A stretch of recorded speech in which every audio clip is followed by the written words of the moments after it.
Saturday, this brother comes out, drops another 30, 31 with a triple-double, and now finally we hearing, well, Kawhi Leonard may spend some time guarding him. Well, duh, where the hell you been? The fact is that he's the dude that came to L.A. to take over. He's the dude that said the Crown with the New Balance commercial and the convertible is the new sheriff in town, okay? That's him. Clippers didn't show up. Forget all of that. That happens. All right, fine.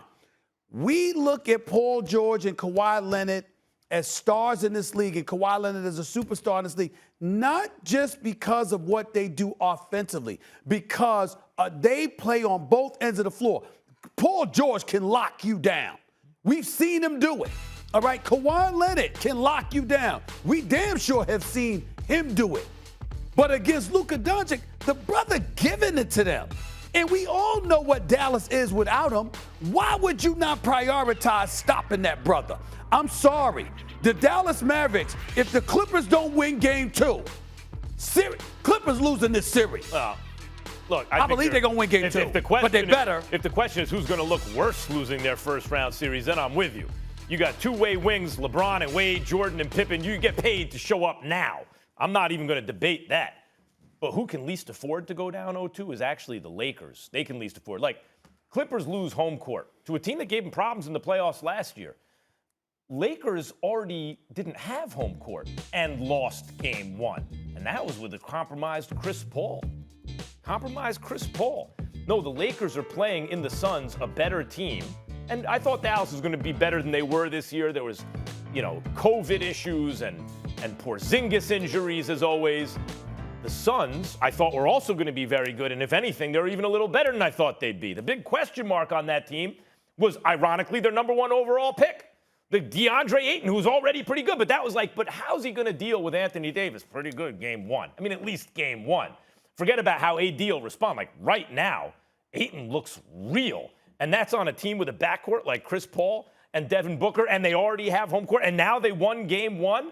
No, the Suns should have never been a 3-1 underdog in this series, 7-5, 8-5, something like that. Not even 2-1. And now they won game 1?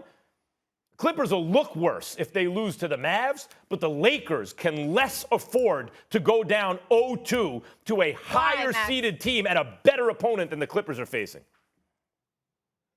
You know what? You know what's crazy, Max, is that I'm down here in Austin, Texas, right? And I was down here for an AAU tournament coaching my son. And while I was at the gym, a lot of people came up to me and they said, hey, man, why do you pick on Max so much? And give Max a break? And then you come on here talking like this, and I can't help myself. Because for the simple fact is that you, of all people, know that the Clippers cannot afford to go down 2 to the Dallas Mavericks because you have been on record saying last year if Porzingis didn't get hurt, what did you say would have happened, Mac? Dallas would have beaten him, obviously. Oh, okay, cool. So with Porzingis and now Luka has the confidence that he has against the Clippers. By the way, everybody's showing the monster highlight dunk that Kawhi did over Cleveland and all that, and I get it, right? But nobody saw how Luka put Patrick Beverly in the dungeon and talked noise and said he's too small, too bleeping small. Luka has the confidence against the Clippers. By the way, the Clippers, they lost 2 games to get the Mavericks. You don't think to get the Mavericks. You don't think the Dallas Mavericks have a chip on their shoulder going in there saying, hey, this is what y'all wanted. We about to give y'all everything and more. The role players are not scared of them. Porzingis is not scared of them. Right now, the Clippers cannot afford to go down 0-2. When you look at the Los Angeles Lakers, this is the same story from last year.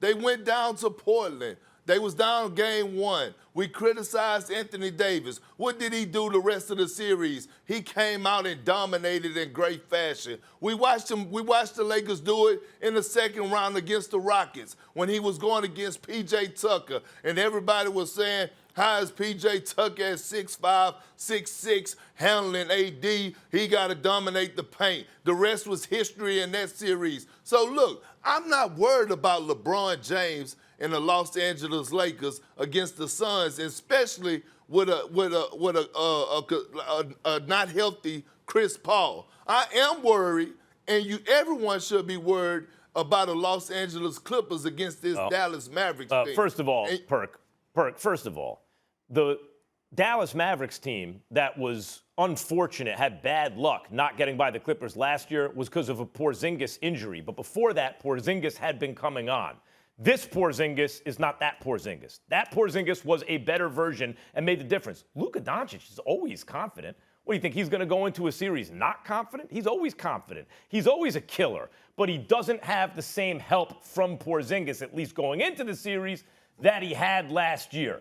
And meantime, what you're not, yes, Chris Paul is compromised, but you, as much as anyone, have been banging the drum about the effect he'll have on DeAndre Ayton. Looks good so far.